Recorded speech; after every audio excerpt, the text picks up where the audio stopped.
A matsayinka na sabon jarumi, wace irin gudunmawa kake ganin za ka ba wa wannan masana'antar ta Kannywood? Muna da buƙatan sauyin abubuwa da dama a wannan masana'antar. Kamar me da me? A gaskiya wasu daga cikin ƙananun jarumai sun raina manyan sosai. Ok, ba a ganin girman na gaba kenan. Gaskiya wasu daga ciki ƙananun jarumai sun raina manya-manyan jarumai. Amma wasu daga ciki ya kamata mu cire wannan.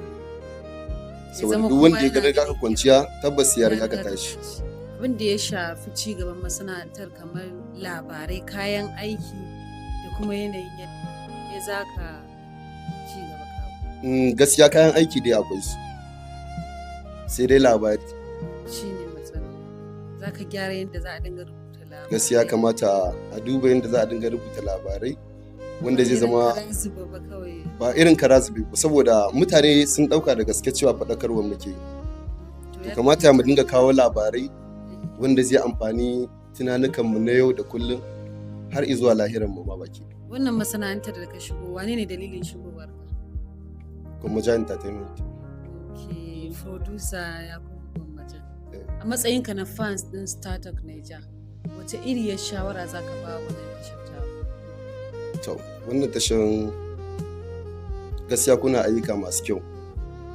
Idan mutum ya duba da yanayin kayan aikinku, zai ga kuna da light, kuna da sound, duka ingantattu. Sai dai akwai abin da kuma kuke da bukata.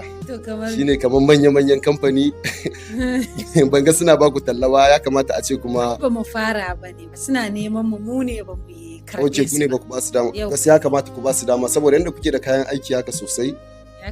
Ya kamata a ce kun ba da dama zuwa yanzu. Wani saƙon godiya kake da shi ga kamfanin Gwammaja Entertainment da ya baka dama ka zama jari? To gaskiya ina godiya sosai ga Yakubu producer. Masha Allah. Allah ya saka masa da aljanna Firdausi. Amin ya Allah. Na gode sosai da ya bani cikakkiyar dama na zama jarumi.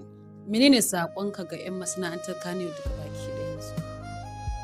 To ina miƙa saƙon gaisuwa ga dukkaninmu jarumai na Kannywood maza da mata.